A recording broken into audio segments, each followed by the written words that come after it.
At 1 p.m. HST, I know where I will be. Ukulele Underground Podcast for you and me. Aldrine and Aaron and Kahai.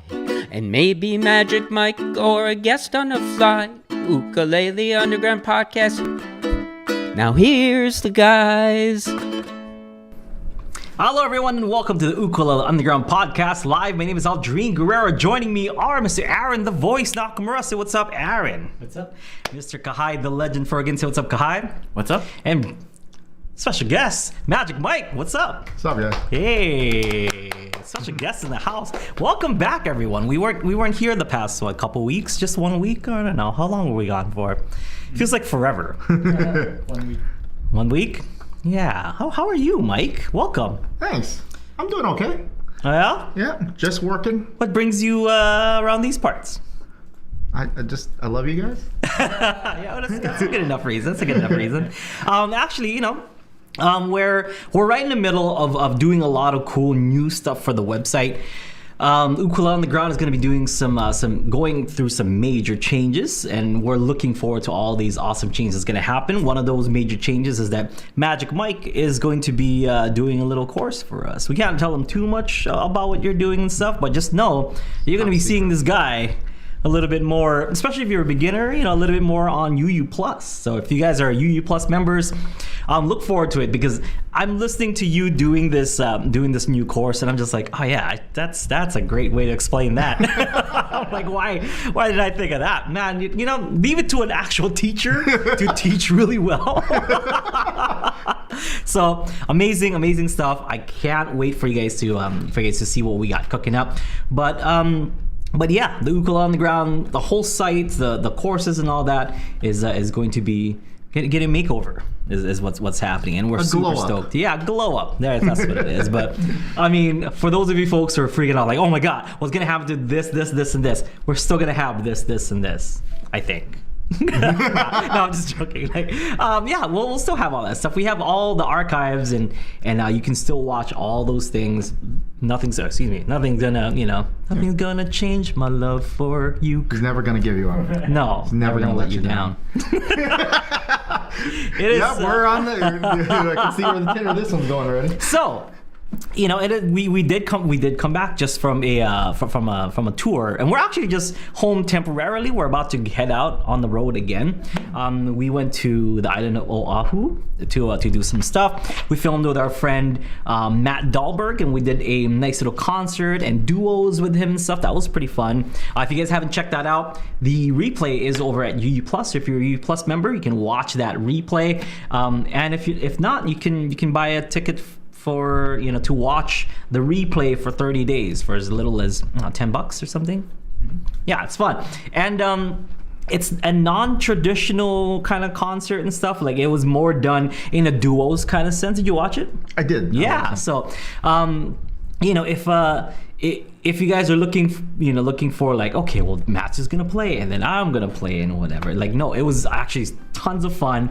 Matt got to share his songs, but when I jumped in, we were talking about ukulele. We were talking about the solos that we were doing. We were talking about, you know, just like our dynamic as teacher and students, and just sharing our experiences, not just the past experiences that we've had, but experiences while we're playing, like what's going on through our heads when this certain song is going on, or when there's certain chord progression and stuff. I highly suggest you guys check it out, especially if you're UU Plus members. It's just there. Go watch it.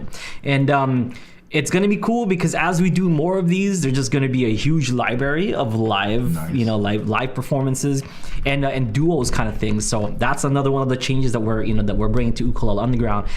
We want to be just more than just a learning site, because you don't want to just be learning stuff all the time, right? You want to just enjoy yourself, enjoy the ukulele, listen to people playing the ukulele. So we want to bring you folks all things uke. One of the changes already happened. If you want to buy an ukulele, you can definitely buy one at shop.ukuleleontheground.com. Yeah, so it's gonna be fun. Have you checked out the new shop? I have, actually. Yet? Yeah. Actually. I'm too poor. What caught your eye? Too poor to afford most of those really nice ukuleles on there. What's your favorite?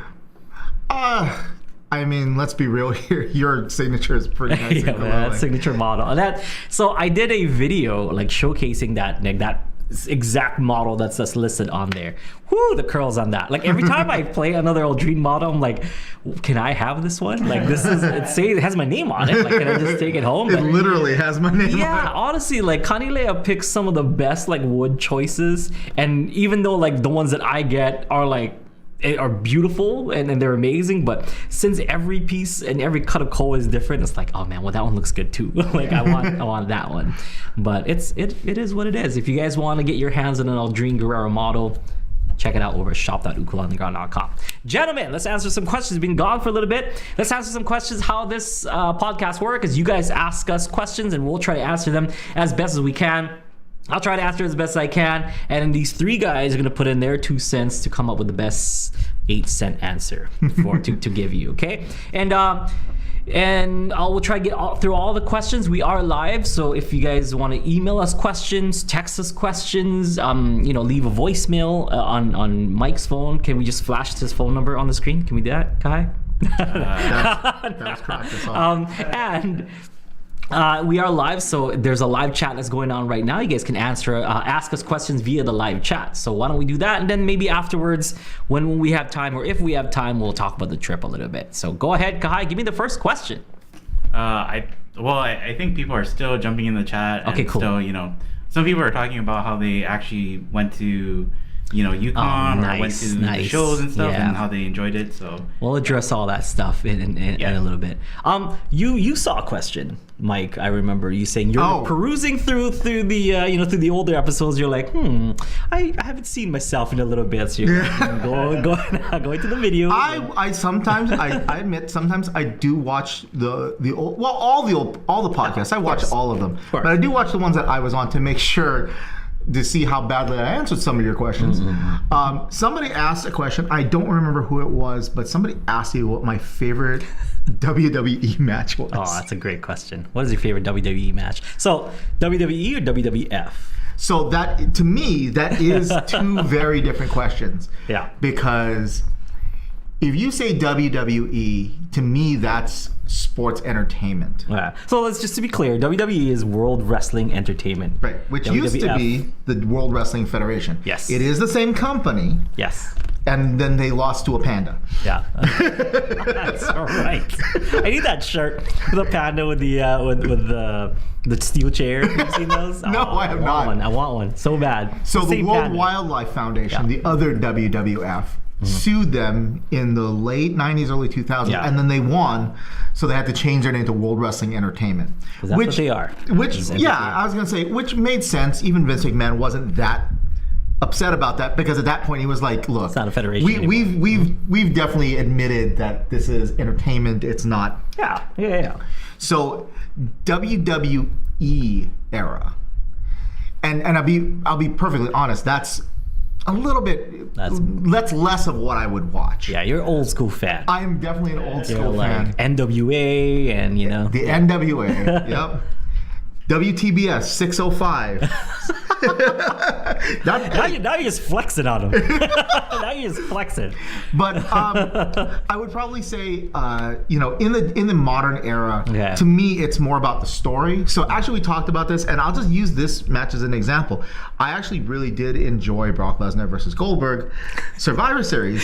It's a short list of people. The famous squash match. Oh, okay. But I like it more because of the story it told. Because I think that going into that, that was the one outcome that nobody saw happening. Right. You know what I mean? I'm sure there was somebody out there that said, what if Goldberg squashes Lesnar? And I'm sure everybody just threw stuff at him. Was like, no, they'll never book that. And then they did. Yeah. Which actually allowed them to book for the next year, which to me was pretty genius. So, because we wanted to watch that match, right? And every time, and keep in mind, it happened. They encountered each other here and there. They encountered each other at the Royal Rumble. Okay. And Lesnar was like demolishing everybody, and then Goldberg shows up. His music hits, and within like 8 seconds, jackhammer. This is Royal Rumble, so he hit him, and then he tossed him out. That's right. I thought you were talking about the match. Yeah, well, sorry. Both of them happened in about the same amount of time. Best 30 seconds ever. So for me, WWF era that's wrestling. So what's your WWF match? So so yes, I'm gonna super admit it's super obvious and it's super cliche. It's Ricky Steamboat versus Randy Savage. WrestleMania 3. WrestleMania 3. Right before Andre and Hogan. Yep. Because to me, that is probably you're a Hawaii guy. That's why you cheer for the Hawaii guy, Ricky Steamboat. Weirdly enough, well, here's the thing. Weirdly enough, Ricky Steamboat, two things about him that I really love. One, he was never from Hawaii. Oh. The reason they called him Ricky Steamboat was, well, this goes back to his first thing. Do you know what his real name is? No. What is Richard Blood. Okay. Which meant he could have been the best bad guy ever, which he never was. No, Ricky Steamboat was one of the guys I can't remember ever being bad guy. Great face. But he wanted to be a good guy, so he comes in and they tell him right off the bat, "Your name is Richard Blood." Yeah. He said, "No, that's not going to be. There's no good guy on the planet that's going to be named that." No. And then, as it would be in the 70s, some old promoter looked at him and go like, "We have enough bad guy Asians." Yeah, especially in that, like and that's kind of where it came from because he was like, he kind of Asian looking kid. Yeah. We had this guy come through. His name was Sam Steamboat, who actually was from Hawaii. Okay. And you look like Sam a little bit, so we're gonna call you his nephew, Ricky Steamboat. Ricky. Okay, so mine, just to like for people like we don't want to come here to listen to wrestling. WWE match, Punk versus Cena, Money in the Bank. I believe it was 2011 but one of those. And WWF match, I believe it was King of the Ring. Okay. You know which one? Mankind versus Undertaker. Oh, Hell in a Cell match. Yeah. King of the Ring. I believe it's 96. 96. Or 98. One of 97, 98, something like that. Best hot dang match that I've ever seen in my life. Like I was there. I remember being at my friend's house. His parents ordered the pay-per-view because my parents would never pay for anything like that. But we're like, oh smack! He just got thrown off the steel cage and like landed on the table and stuff. Yeah. Sorry kids, but it's just spoilers. Sorry. What Uncle Aldrine watches, sometimes on the weekends. But yeah, that's in the top 5 for me. Yeah, that's. It's something that I can watch over and over again just because, I don't know, I just like bloody matches. Just, because, yeah, I don't know. I'm into it. Okay, Kahai, did any new questions come through? That are not related to this. Yeah, this is our own podcast called Mostly Wrestling. It's a preview. Okay, David said, when trying to evaluate a mic stand to determine if it can be used as a slide on a uke, how do you decide if it will work? Amazing Aldrine using the mic stand as a slide in San Diego. Oh my god, okay. Now we got you actually do have like some things that you kind of look for, right? Yes I do. Okay, stickers. So what they're talking about is during during my live shows, and it's not just this one. I do it actually all the time. I take my ukulele and I use the microphone stand as a slide. I can't use any of these. We're using them for our microphones, but I use it as a slide. If you guys ever seen a glass slide on the on your ukulele or guitar, I basically use it the same exact way, but I manually take my ukulele and slide it over. So I'm like I'm using the slide and I'm just kind of like using my pointer finger and I'm doing this or whatever, like so that it that it makes noise. Let's see, is there anything we can use to slide? But anyway, water bottle. But yeah, that I can, it's basically that. Like I just use the well, if you guys didn't see the show, next time they come to our live show or see our live show, they can experience it themselves, I guess, But yeah, for the most part, it's that. It's just like there's just this really kind of kitschy, showy thing that I do. It serves no musical purpose or anything. It's just really kind of like a party trick, So I do that, and some of the things that determine if it works or not is, of course, the Is there anything obstructing like from the mic stand? Because sometimes we like to wrap the wires around the mic stand. So if there's a wire in the way, it's just not gonna work. That wire is gonna touch the strings, gonna mute it. It's just not gonna come out as nice. So you want it to be just the metal part of the microphone stands. And usually microphone stands are round and stuff. I would hope that it's more on the round side, and that's why it works as a slide. And I do it all the time now, but this is actually the first time I ever did anything like this. And I'll tell you guys where it came from. I was in Japan, summer maybe 2011, 2012 when I was there. It was in Yokohama, and like Taimane Garner was like the marquee player of that day, and she just did a stellar set. And then I didn't have Aaron with me or whatever, and it was just me up there. I'm like, how am I gonna top that? It's Taimane Garner doing her Taimane Garner things, and people know her, and people are like, who is this Aldrine guy? I can't even pronounce his name. So I'm like, so I'm playing Bandito Tyler, and then it comes to that part where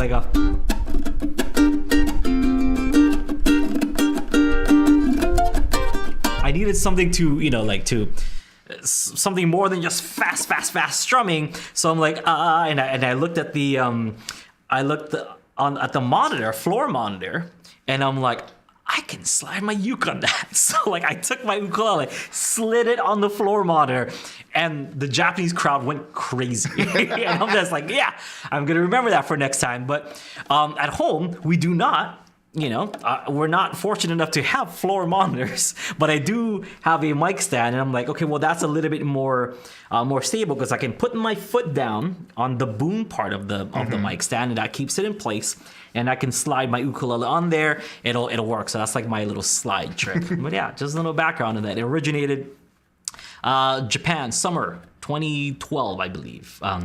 It was for the ukulele picnic in Yokohama, Japan. Crowd went crazy. Was that the huge crowd? Sure. Yes. Oh. I've never seen or played for a bigger crowd to this day.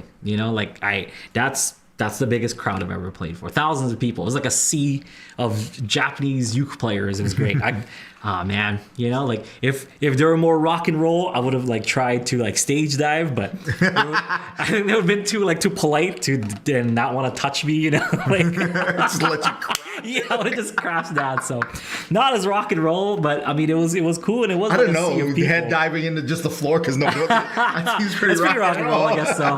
Concussion is it's pretty rock and roll. There you go. But yeah, hopefully that answers the question. Next question, Kahai. Thank you for coming, by the way, to the show, to the UKE-CON. Yep. Andre said, I heard and read about an Aldrine spider exercise or so. Yes. Can you explain that briefly or tell where I can find some more information? Yeah. So the spider exercise I learned from Hal Kinnaman. Okay. Hal Kinnaman, he's a great guitarist, teacher, flamenco, slack key guitarist here on the island of Kauai. Sadly, he passed away, but through his teachings, and I guess through guys like me who can just kind of okay, well, he taught me this one time. We can continue on some of his legacy. Yeah. So I will always credit Mr. Hal Kinnaman on this because he did an ukulele underground video which never came out. We just I don't know if the footage, something happened to the footage, or maybe there was something else we needed, and just time and schedules just kind of didn't work out. So we have unreleased footage from Hal Kinnaman. So anyway, the spider exercise is just putting your first four fingers, pointer, middle, ring, pinky, on frets 1, 2, 3, 4 on the A string. And you just want to put them into two groups, your fingers. So for example, the first group can be pointer and middle finger. Let's just say that's group A. Ring and pinky finger will be group B. And then they have to move together as groups. You can't just go like this, lift one at a time. They have to move together. They're a group like this. So make sure they're moving together as groups, okay? So if I say lift up on group A, then down on group A, group B, and then down. So the spider exercise is basically going up and down the strings without going too far in depth with this. So for example, looks like this. Looks like a spider kind of going up and down your fretboard. And then you can change groups. So pointer and pinky finger then becomes group A. Of course, you're supposed to move them at the same time. So it looks like this, like a spider, going up and down your fretboard. The tough one is pointer and ring finger, they're group A. Middle and pinky finger is group B. So it looks like this. You're just kind of going up like that. but make sure they're moving together. So that's basically the spider exercise. We have this on Ukulele on the Ground somewhere, right, Aaron? So practice sessions. Head over to UU Plus. Check out practice sessions for an in-depth version of this. But that's basically it. And I like doing this on tour because I like seeing people's reactions to it. Where you do the third one where you're supposed to move your pointer and ring finger at the same time, and people are like, just trying to get it, and it's kind of cool, like seeing people's faces. This tour I did Jody Kamisato's like a piece and point kind of thing, like this point to the peace sign, then go the other way. Just it's a really cool exercise that you can do and show people. So mahalo's Jody. But yeah, it's just something silly that you can kind of use as an icebreaker for the crowd. So that's one that I started doing this tour. But yeah, that's the spider. Check it out on UU Plus for a more in-depth version of the spider. Do you do something like that? Actually, funny enough, no. But you mentioned that this one is the difficult one. Yeah. And anybody who tries this will find it difficult. Do you know why that's so difficult? Why? Because these two fingers. Oh, they in the middle of the ring. They share a tendon. Like a tendon, yeah. So if one of these fingers is immobilized, the other one has a harder time moving. No. But then like when you're playing, so why you're probably wondering like, well, why would you want to do that anyway? So if you're playing or picking on your ukulele, most of the time you're going to be skipping. So for example, this like third fret in the C scale alone, the next note is the 5th fret. So in order to be in position, you want to be able to kind of place fingers like this for each fret. Ideally, you can kind of skip if you want to, but even then, I'm skipping that ring finger to get to the to the 7th fret.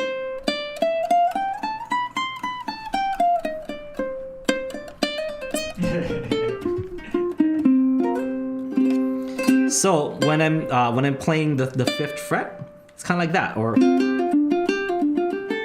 if you're doing just the C scale here, you're going to be skipping that that middle finger to play the ring finger in the E string 3rd fret. So you're going to be doing these these kind of movements with your fingers anyway, and it's great to get, I guess, that control of individual fingers. Yeah. As a bass player, I don't tend to do that. I got a lot of that through because I very rarely ever need 2 fretting hand fingers at the same time. True. But they do teach you as you're doing your scalar exercises to play positionally. For what that means is, rather than if you're trying to play a scale going up and down like this, is doable, but it's actually easier if you learn to go across your fingerboard rather than up and down it. It's gonna be a lot easier. Across the street, not down the highway. So more rather than exactly. Yeah. But it's kind of one of those things, right? Like once you learn both, you can have either in your pocket for whatever the situation calls for. Well, and it depends musically on what happens next. If I'm playing in one position, then I'd rather just go across the fingerboard more and more and more. But if I know that I have to play a certain, like say a scale run, and then the next thing I'm playing is some lick that's way up here, then I would rather play that because then my hand's going to end up where it needs to be. And that's kind of one of those things you just pick up a little bit situation more along the lines as musical maturity kind of builds in. You kind of think in terms of the flow of the entire thing rather than this little bit. I just worry about these 2 measures right here. And sometimes when you're playing like classical music, like when I was in college, I played a lot of the Bach cello suites on bass. And gosh, if you don't think ahead positionally, what position is, you're gonna be like here, and all of a sudden, big jumps. And let's be real here. No matter how good you are, even if you're as good as this guy, making wide, crazy jumps like that is a pretty sure way to make more mistakes. To mess up. That's accurate. All right, Kai, next. I don't know. We'll just maybe wait a little bit for our chat. See if anybody else has right on. questions. So we went on tour, Mike. This, I don't know if you know this, but we went on tour. So we were on Oahu for a little bit. He's kind of a we met up with Matt Dahlberg and Craig and Sarah and Kanile, Corey and Andrew. Like we saw all our friends. I did see that video. Yeah. Too. Ukulele site podcast. It randomly somehow ended up as like a reel on Instagram. Yeah. They cut off some stuff and they put it on Instagram. Where you were playing Sunday morning. Oh, UKE-CON. Yeah. So if our friends over at the Ukulele site, they have an awesome podcast. If you guys don't listen to their podcast, you guys are missing out because there's some great playing on that podcast and some great discussion because they have guests all the time, like famous guests, like Matt Dahlberg. Like Craig and Sarah, for example. There's some amazing guests. Please check them out when you have the time. So I was a guest on the Ukulele Site podcast. I talked about a lot of stuff. Talked about family. Talked about the Ukulele on the Ground Kanile merger. I talked about my new ukulele. I talked about just good times when Kalei and I used to tour back in in Thailand and Japan and stuff. Cables. Some didn't make it, of course. Like we only discuss what we can, we're allowed to discuss on the thing. There's some things that happen on tour that no one needs to know about, But it was a good time actually. We jammed a bunch of songs. We jammed Sunday morning. I played Yuki no Hana and I didn't practice it. I was like kind of nervous because Corey was watching and I know he probably does a killer version of it. But Corey wanted to play along with me and I'm like, oh snap, okay, I better do this right. And then we did One Day Soon by Ernie Cruz Jr. I think they just put that one up today, Thursday, if you guys are listening to this as a replay.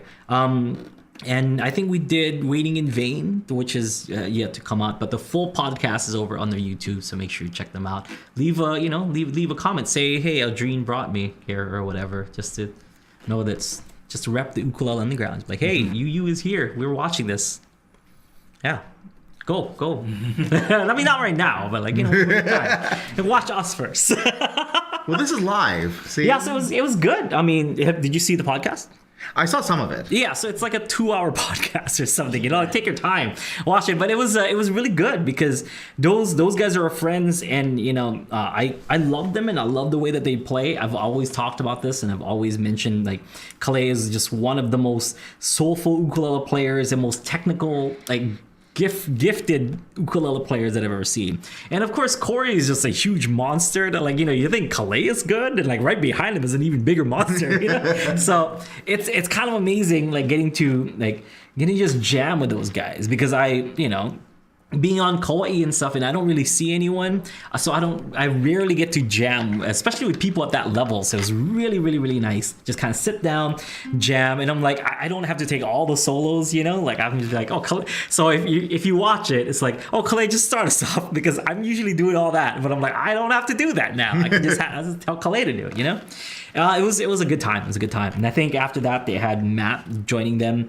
So there's an episode with Matt that came out that you guys should also check out. But it was a good time, and we did a concert with Matt over at Kanile Ukulele. And so thank you to Kanile Ukulele, thank you to Kaimana, thank you to Janice for helping us out. Thank you to all the people at Kanile Ukulele. Also Auntie Lena, for keeping things nice and quiet and just making sure that they didn't bother Matt and our crew and stuff. Yeah, I liked it because while we were doing the concert, I could hear Auntie Lena going yeah, they're doing a concert with Matt Dahlberg, so be sure to check it out. Yeah. So she was still pushing it even when we were going She's the best hype person that I've ever worked. I'm not even joking. Every time she's on, if you guys have watched the I think December or January's Kanile the announcement show. Yeah, the announcement show. She was the host for that. Whoa, her hype game is so good. She's just better than Flavor Flav. It's so good. It's so good. She has to introduce me to every single event now because she's on it. She's like the Michael Buffer of ukulele introductions because she's amazing. So we love you, Auntie Lena.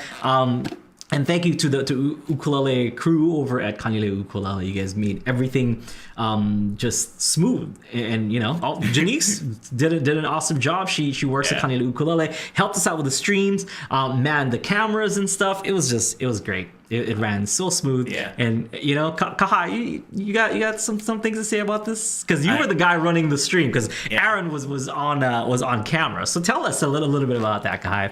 I was just thinking, like, I feel bad for, like, I kind of feel a little bit bad because, like, when we went there, it's like, okay, here's our nice set with all the soundproofing and it's all set up. And then we came in and we're like, okay, move everything. We're going to throw wires everywhere and we're going to put this here and this there. And, they didn't, like, bat an eye. Like, Kaimana, I think, like, the day before, we were trying out, like, every single mic that he had and we were just going through every one. He's like, okay, what about this one? What about this one? And so it was great working with them. And it was nice working with like some crazy equipment too. They had like nice cameras and nice microphones and stuff because Dr. Tracy Terada, like had some of his mics that he was using for his recording studio back then. And they just had it at the Kanile studio. Oh, gosh. And it's like, no big deal. That's just a microphone that Jake Shimabukuro used to record Pure Heart, the Pure Heart album.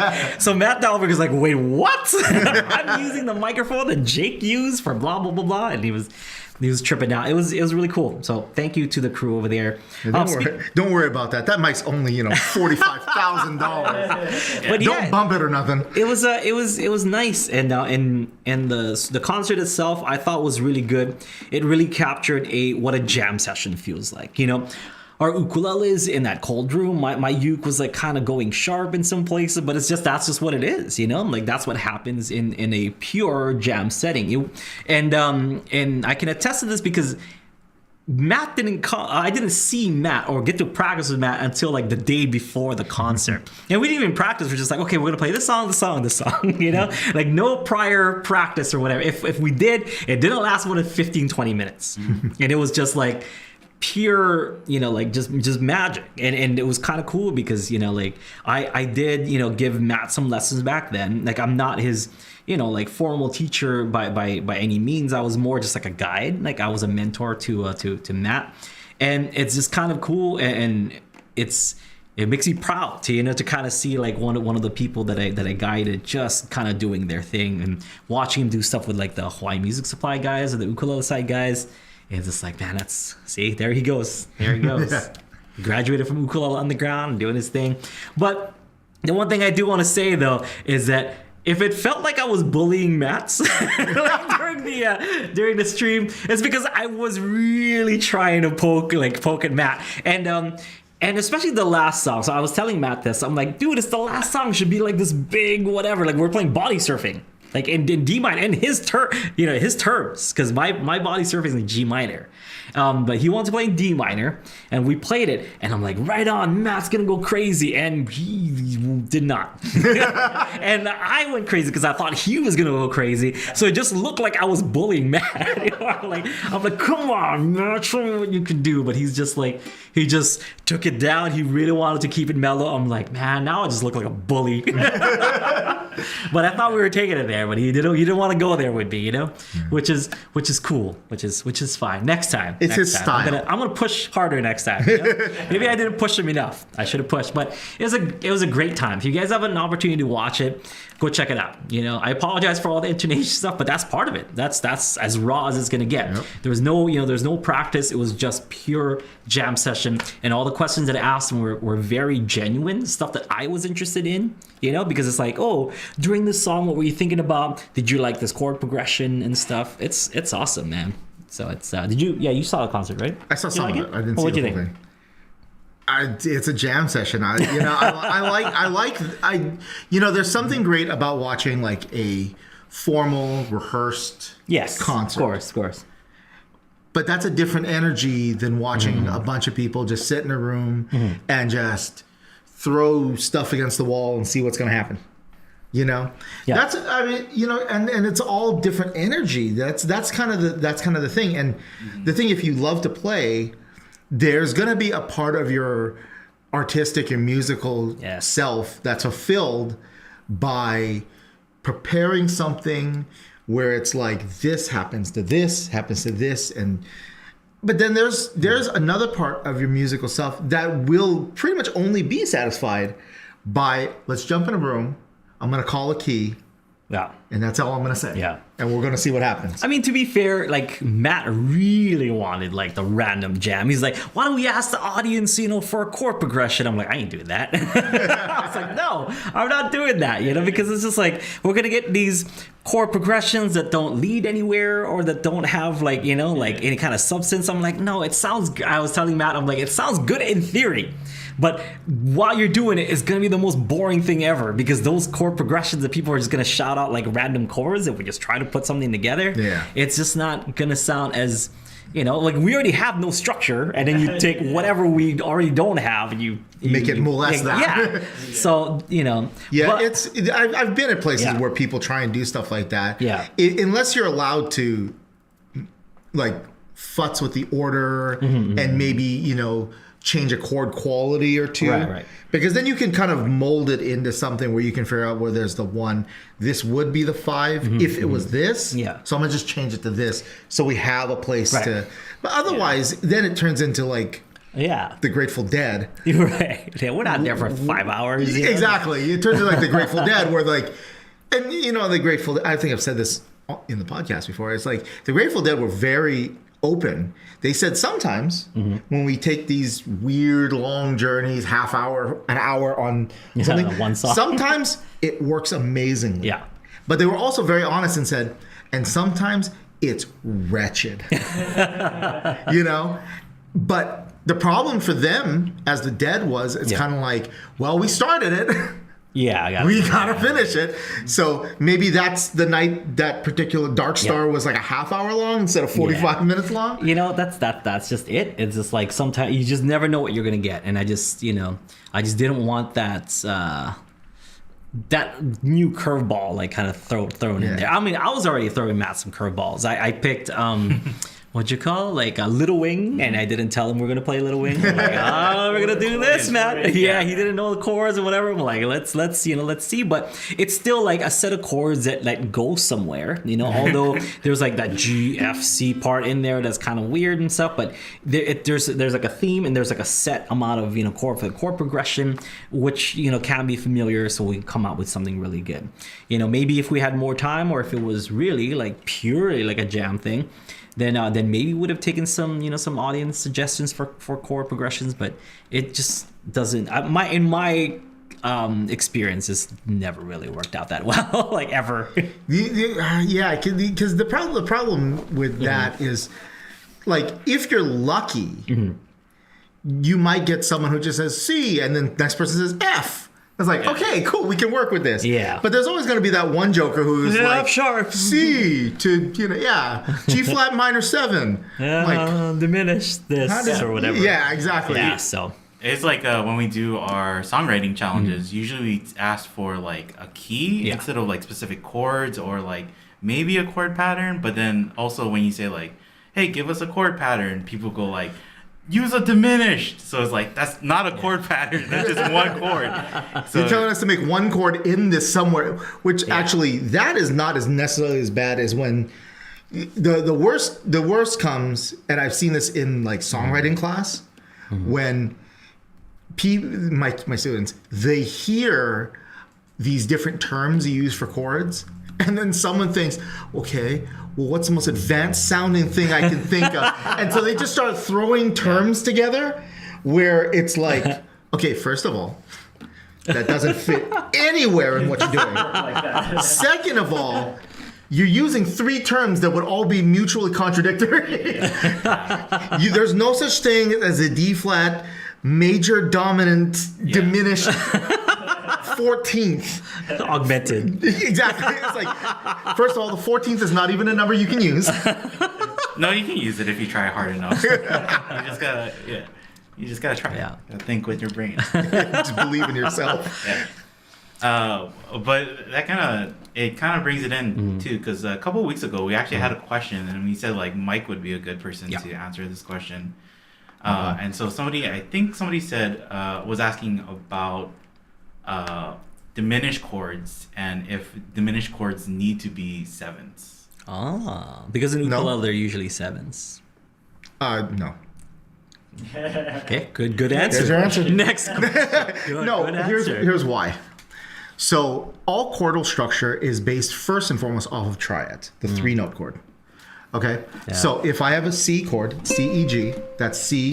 You could also say that's C major, but oftentimes if you just say a C or a D chord, something like that, it's implied to be major. Yeah. Okay? Then you could go, then you flat the 3rd note, that becomes C minor. All right? If you flat the 5th note, it becomes half diminished. Sorry. All right? And trying to think in triadic version. If I remember correctly, if you flat the 5th another time, it becomes diminished, fully diminished. Okay, so I would have 4 strings there. Yeah. So here's a C. Here's the E flat. It was a flat 3. Here's a flat 5. Which would be C, A, and G So flat, C- so F. Yeah, that's It's where- impossible Yeah, on- that's where I can't because I had the G. I mean, if I had a low G, then Yeah. maybe that might. No, not even then, because it would be all the way up here. You know. It'd be hard to So say. anyway, yes. Yeah. So all the basic chord quality names can be done as a 3-note. Yeah. As a matter of fact, when we talked about music, So wait. Sorry. To recap: 1 flat 3 flat 5. and then double Diminished, flat yeah. 5. Yeah. Double flat 5 makes fully diminished. Flatting the 5th once Yeah. makes it half diminished. Yeah. Okay. So and there's if you guys are interested, the intervals also. It's all equal distance, right? And then I guess the next one would be what, A? That's what we add that A in there for the Yeah. diminished 7. So that would be the thing. All right, because when you break down a chord symbol, it's the name of the note, which tells you what your root is. Then the second thing you say is what's happening to it, and then the third thing you say is if there are any extensions you're putting on. The extension you put on it has nothing to do necessarily with the middle thing. So, because I can say a C, I could say a C major 7. A C minor 7, and yes, it does change what note it is. Here's C major. Here's C major 7. Here's a C minor 7. But the notes that I would use, the scale I would construct from, and the notes I would choose from for a C major 7 is still the same notes that I'd be working for if I say a C major 13. Yeah. So 1, 2, 3, 4, 5, 6, 7, 8, 9, 10, 11, 12, 13. Right. So the notes didn't change. It's only when I change that middle thing from major to minor, diminished, augmented, half diminished, that's when the actual scale I'm drawing from changes. Yes. Okay. Yeah. I hope that answers your question. See, you wanted it, you got it. There you go. But Figure that out. in the end, it's just that it's easier, or it's a easy shape to Yeah. play a diminished 7th on the ukulele. What? It is an easier shape to do it, but it just also kind of continues on the intervals for me as far as our because the C, and then we have that E flat, so it's like a step and a half up, right? And then a step and a half will be that F sharp, and a step and a half will be that A, which then step and a half up will start it back into C.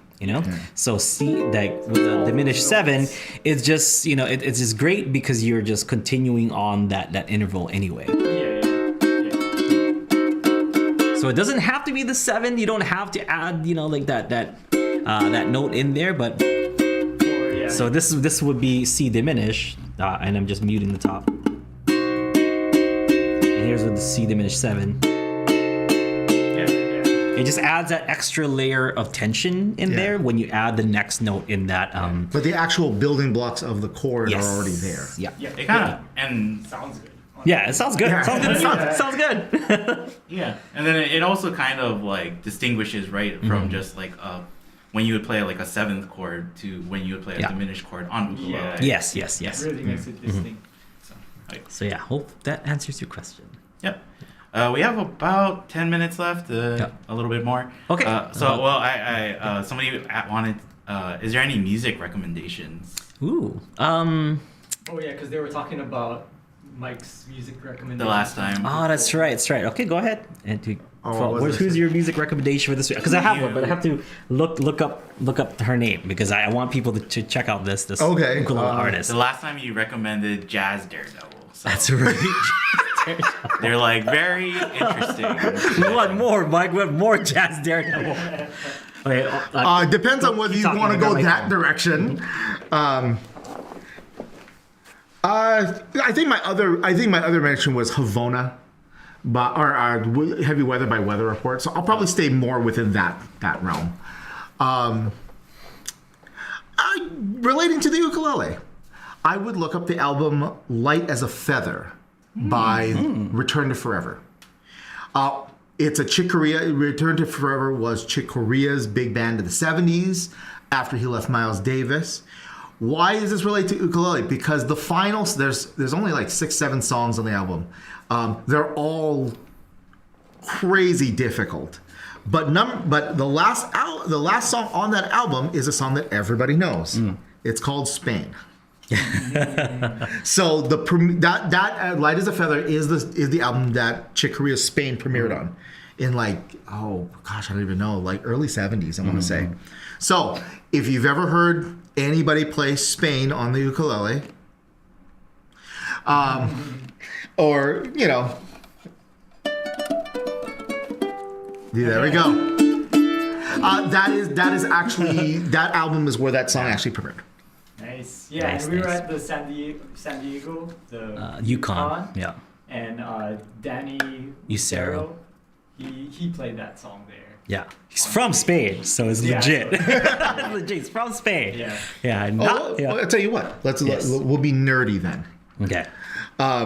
Because everybody knows Spain, Yes. but a lot of people do not realize that song is actually a extension of another song. It's so if we go where that starts to come from, obviously Chick Corea was Spanish. However, an album that he worked on prior to that with Miles Davis was Sketches of Spain. And one of the songs he did was the Concierto de Aranjuez by Rodrigo. Yes. And the opening of Spain is taken from that concerto. Danny Ucero played that intro to go into Spain. He was telling us about Aranjuez. That's why I'm like, That's why. That sounds familiar. And that's bolero, what, and if you listen to the original version of Spain from Light as a Feather, you will totally hear that da da da da da da da da da da. Yeah. That's where that comes from. Yeah. Nice. So So if you were at the UKE-CON, then you heard Danny Ucero And hopefully you paid attention because that's a tough song. and he's a great player. Oh yeah, so he's gonna be one of my. I have lots of recommendations today, guys. Everybody, okay? So today's recommendations. First off, somebody that wasn't at the San Diego UKE-CON, but I've been like obsessing over him, listening to her songs. Like she has one song on Spotify, but I'm obsessed with that one song. It's an Italian ukulele player named Serepo. I'm gonna butcher this. Sorry to all our Italian viewers or listeners. Serepo Caiontas. Serepoccaiontas. But she has a song called Limonata. Okay. So catchy. It reminds me of when I first heard Hoo Hoo by Singto Numchak from Thailand. Okay. That vibe of like someone else, coming into the ukulele with like their kind of fresh vibe to it. It's like an Italian version of Hoo Hoo. I was like, oh man, love this song. Check her out. She's on Instagram. She does like tutorials and stuff on Instagram as well. I think she does a tutorial on that song, on her song, but that's on Spotify. But isn't it Italian, so we wouldn't understand any of it? Yeah, but it's about the music transcends the language. It's.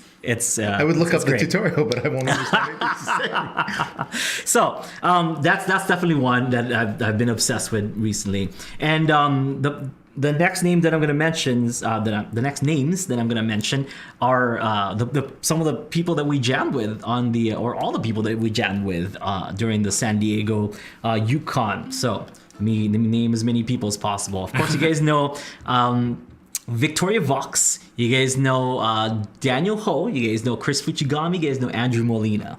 Those those people very well known. And then of course Plazi. She's been doing some ukulele tutorials for a long time. Bernadette. Of course you guys know her. That's Plazi. And then also Abby Lyons, amazing singer, ukulele player. Victoria, not Vox, but Jiggy with Viggy. Amazing. She does an awesome version of the Simpsons theme, but it's like a solo ukulele and she sent me the tabs for it. I'm gonna learn it. I'm gonna learn her version of it. I'm like, that. Did you know that I say it? And she's like, what? It blew her mind. So, also of course Danny Lucero, that we mentioned, and let's see, Larry Mitchell. Oh, yeah. He's amazing. That's the one he toured with Tracy Chapman back in the day and stuff, and we were just playing Tracy Chapman songs in the back. It's pretty awesome. And do you have a fast car? Yeah.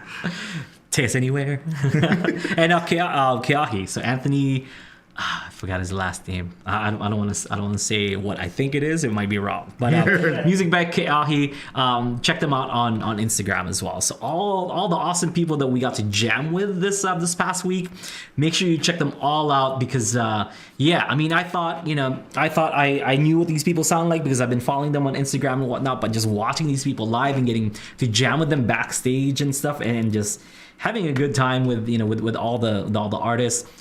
It was surreal. I haven't been out of my house. I've been in hiding, in hermit mode for years, ever since the pandemic. And finally getting out and getting to jam with people again, it just felt so good. So I want you guys to check out all these amazing artists and give them a follow, give them a like, or whatever it may be. I know that... Did you mention Timmy? Oh, Timmy. Also, Timmy Cruz Jr. Timmy Cruz. Because he left earlier that day, and I'm only thinking of who was there that night. That night. And, who was it? Nolan? And Nolan, yeah. And all those his band. I forgot what the band is called, but Timmy Cruz Jr. He's also on Instagram. Make sure you check him out. I don't want to. Am I missing anybody else? I'm not sure. Probably. But if I miss you, we'll put it down, or Kai will put it on the thing. I'll post the poster. Yeah. Okay. You guys are naming a lot. They're all great, and love hanging out with all of them. They're great souls. Just I wanted to be the uncle like that like coming in there, and because everyone's just kind of sitting down and they kind of eating quietly, and everyone's like, oh, I think that's so and so. I come in there, I'm like, all right, grab your ukes, everybody, let's jam a song. Like, here is the chord, let's all jam. Danny Lucero came, Larry Mitchell came, and Viggy came, and all these people just kind of like crowded around. They're like, okay, I guess we're jamming. Okay, Uncle Aldrine wants us to pick up our ukuleles and jam. And it was a great time. Like, just that first night alone, like all of us in the green room just kind of getting to know each other. And then the next day at the festival, I wanted to watch everybody, and I saw everyone and their set and stuff. It was amazing. So if you guys missed out, I'm pretty sure these artists will come out again, because I'm looking forward to what these artists do in the future, and I'm definitely going to be following them on their whatever their next gig is going to be. So yeah, that's our festival experience. We might talk about it again, like some other time, because I don't know, we're kind of pressed for time now. But that was really good. Like I had a great time at the festival. It was nice seeing everybody again, and we saw some old friends like Brother Mark. Was there. We haven't seen Brother Mark in a decade maybe. Like it's been a long time. So let's see. Of course, shout out to Uncle Joe, Auntie Kristen, from Kanile Ukulele. They were nice enough to come out and support us as their artists, and they were basically our handlers, kind of. Yeah, they drove us around. Auntie Kristen made sure that my merch was sold, and we did all that stuff, and they did awesome. They also performed. Auntie Kristen did Pu'ahone, Uncle Joe sang the song. Auntie Kristen did the dance and stuff. It was beautiful. So shout out to all those people. Also, if you guys followed us on Also nice to meet all of you guys. Like, and I said it on the podcast. I'm like, if you see me at all, please stop me and say hi. Let's take a picture. Tell me where you know me from, or if you listen to podcasts or watch our videos. Thank you to everybody who came up and grabbed the picture and send it to me. I'm on Instagram, Aldrine Machine. Send me some of those photos. I would love a copy of all the photos that we that everyone took, during the festival, because it was great. I had an awesome time. So thank you so much to everybody who came out. And it was very, very, very nice to meet all of you. If I didn't get to meet you this time, come out to the next one. I would love to meet you folks. Okay? I'm usually kind of shy with like my mask and stuff. And I was masked up during the festival. For the most part, it's like, yeah, check out my mask. Let's come here. Take a picture together. It was cool. And I'm like, you know what? I'll worry about the consequences later. But it was great. I loved it. So next, after that, we went to we headed over to Huntington Beach to Island Bazaar. Sold out show. It was great. And sorry to all of you folks, because people were calling in. They're like, hey, can we get tickets? And poor Shirley had to like tell all these people that they can't go. And she got an influx of people, especially after the San Diego show. They're like, I want to see these guys again, because everyone had basically 20-25 minute sets at the because there's so much artists, so because there's so much artists, we only had a little bit of time, and some people are like, okay, well, I want to see those guys like more or whatever. I want to see them play a little bit more, And for some people, not realizing it's already sold out. Sorry. And the thing, we've been announcing it for like a month. Hey, get your tickets now. We said it. Get your tickets now. It's gonna, as it gets closer, it's gonna run out. So unfortunately though, I think that does tend to happen, especially maybe if people are newer into the ukulele. And they haven't had the chance to see live music at a time. Yeah, it's true. You know what I mean? Like, so this could be, outside of YouTube videos, this could be the first time anybody's ever seen you live. It's true. And like, it's one thing, even as great players, even the amazing players, seeing them on YouTube is great. Yeah. We just talked about Chick Corea. I've watched a million Chick Corea videos on YouTube. But then I've seen him live. Yeah. And funny enough, it was a much smaller thing, because I usually see him with the electric band, 6 guys just going berserk. And I saw him just in a duo at the community college theater, just him and Gary Burton on vibraphone. And that to me is one of the greatest concert experiences I've ever been to in my life. And had I not known that, I would have been too, looking like, where else is this guy playing? He's playing in Honolulu. I guess I'm going to Honolulu. That's probably what happened. It's nice. It's nice to be able to to perform and see people live again. It was definitely magical, and like almost made me cry. Kind of like, this is nice. Like, I didn't realize how much I missed this. Like, and I know, like, Aaron went to, I guess, Pacific Northwest. Where'd you go? Like the last year, Oregon. And he told me he like attended a concert. He's like, man, just being able to attend a concert again, seeing people play live. And I remember how you came home and you're like, we gotta go out, we gotta do these live things again, because he was super energized. I'm like, all right, Aaron, we'll go. But then now that I went, I'm like, oh snap, I gotta do more of this. Like, I love this. Aldrine was like, calm down. It's okay. Now I felt it. Yeah. Live music just has a different energy to it. Yeah. And I think people are looking for that too now, especially. I memean, basically a lot of people have been kind of cooped up for a while. So now the ability to almost feel like, okay, let's have a party. Let's get together. Let's do stuff. And Shirley was pretty, was pretty strict, especially with our like concerts and stuff, because I was telling that story.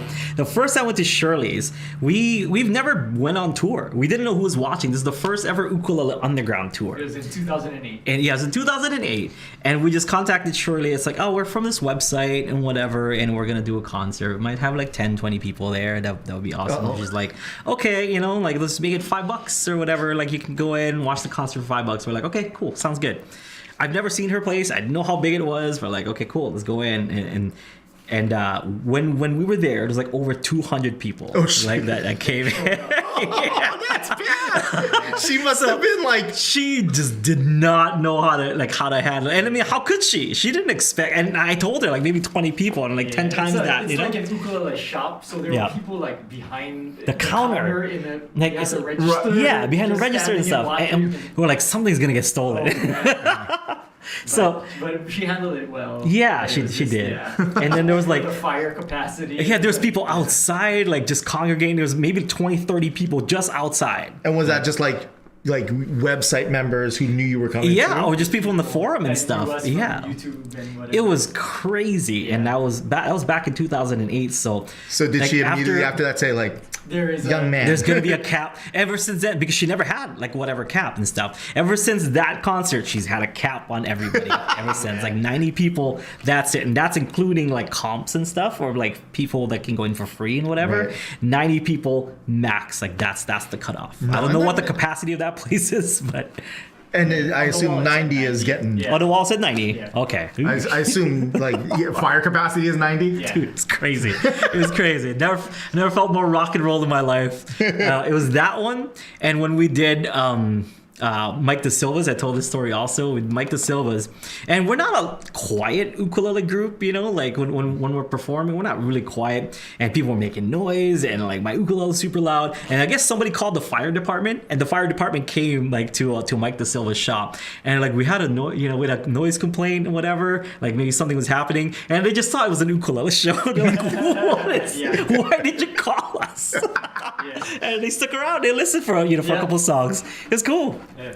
So yeah, we have some crazy some crazy stories from the road. Those are the tame ones, that. I like that, and it was nice to be back. Yeah, nice to be back home. We are headed out over to Seattle, so if you guys haven't gotten it's free. The festival is free, I believe, right? Yep. You can go to the Seattle is it Live Aloha? Yep. Live Aloha Festival in Seattle. That's free. I think my workshops that I'm going to be doing, I'm going to be doing 3-hour workshops. I'm going to be doing a full-on from the ground up, like beginner to advanced kind of workshop, and I'm doing a songwriting workshop. So if you want to write music with your ukulele, I'm going to be doing that workshop as well. So I've gotten a lot of questions of like, what are you teaching at your workshop and stuff. So I'm teaching solo techniques from beginner to advanced. Like if you want to learn how to solo on your ukulele, that's it. The other workshop that I'm doing is how to write a song on your ukulele. So we'll go over some songwriting techniques, how I do some of my songwriting stuff, and yeah, we'll have a Q&A at the end. So if there's something that you're working on or that you wrote and you want to show me, and I can give you some some feedback, we have time for that. It's gonna be great. I'm gonna I've worked pretty hard in these 2 new workshops because I've never done a 3-hour workshop before, but it's gonna be great. I'm super excited for it. So sign up, I guess, at the It's Live on the Aloha? website. On the website? Yeah. Okay. So your workshops are going to be on Saturday, September 10th. Yeah. So So that's like next week already. Yes. Yeah, next weekend. Yeah, next weekend. So if you go to SeattleLiveAlohaFestival.com, there is I think a workshop tab or something like that. Yeah. And then you can register there. Yeah. But the festival itself is on the 11th, Sunday, free. the 11th, Yeah. and that you can just come and I think you play in the afternoon sometime, right? Yeah, I think I'm doing the morning session, which is, I believe, the solo stuff, and I think the afternoon is the songwriting stuff. Oh no, So- no, or is for the actual festival. Oh itself. no, yeah, I was talking about the workshops, since I had the so workshops the workshops day are before. going to be on that Saturday. You have 2 workshops, Yeah. and then for Sunday, September 11th, Yeah. during the actual festival, I think you play at 1:45. And that's on a the 45-minute Kanile set, stage. I'm not a sure. 1-hour set. I just want to know, just because like we came into the UKE-CON thing, like you guys have 20 minutes or whatever. Like, wait, what? We wanted to do a 2-hour set. I'm not even warmed up. I know. Yeah, it's 20 Dr. minutes. Wrestling, It's he's like, Greg the Hammer Valentine. It's 15 minutes to even get started. Yeah, come out. Neil Chin is gonna be there. Yeah. If you- I heard Ukulele is gonna be. He just booked his flight. yeah? He's gonna be there. I don't think he's supposed to be in the card, but he's just gonna be there to nice. attend and stuff. So, yeah, if you guys know Ukulele, he's gonna be there. Kalani Pea is gonna be there. Yeah. Oh, the Grammy award winning Kalani Pea. You know, not just Hoku award-winning, Grammy award-winning Kalani Pea. Yeah. And I think like some of them are doing workshops too, or like doing stuff too. And then Uncle Joe is gonna be there doing a Yeah, workshop. he's Yeah. gonna do a workshop So, too. lots of fun. And Ane is gonna be there. Oh, yeah, He's yeah. Playing, Ekolu from Ane works at Kanile. Yeah. So yeah. So we're gonna have a lot of Kanile representation out at It's gonna be cool. It's gonna be cool, man. Yeah. So come out if you guys are there, or make a trip out of it. You know, like Lenny's making a trip out of it. He's coming out there to hang out and stuff. So if you live in the area, come down. The festival itself is free. I think my workshops cost, I don't know what they cost, but they cost money. But just to hang out, it's free. You can definitely come out and stuff and meet us and whatnot. And there's going to be some great artists that are also going to be there. So please come out. If you're not from there, make a trip. It's gonna be great. You know, where else are you gonna see some live ukulele music or Hawaiian music in general? Just Live Aloha Festival is not just about ukulele; it's Hawaiian culture in general. So make sure you come out for that. If you like hula, if you like Hawaiian music, guitar, slack key, and whatnot, there's something for everybody. Yeah. Food too. Food. Hawaiian food, I think. Yeah. We're planning on bringing it. So. You're gonna have We just had some today. laulau It's and- good stuff, man. Oh yeah, laulau. That's right. I gave you some chili laulau earlier. Right on. Ooh, I some appreciate poke, it. some spicy ahi poke. Shout out to Pono Market. you know how it is. All right, I think that about does it. Real quick, I'm Sure, gonna say sure, this sure. real quick. So I told this story earlier. Okay. I'm not gonna necessarily say the guy's name because I don't know if he wants it, but Okay. to my new friend Oh yeah. D, who walked into my shop and immediately looked at my face and said, "You are Magic Mike." What shop? Please show your work. So where do you work at? It's just I work just at give a- Scotty's Music on the island of Music. Kauai. We Is are it still full- gonna be called Scotty's? Yeah. Okay. Yeah. Full service music store. Has guitars, basses, lots of ukuleles, including one of this guy's signature model, drums, percussion, the whole deal.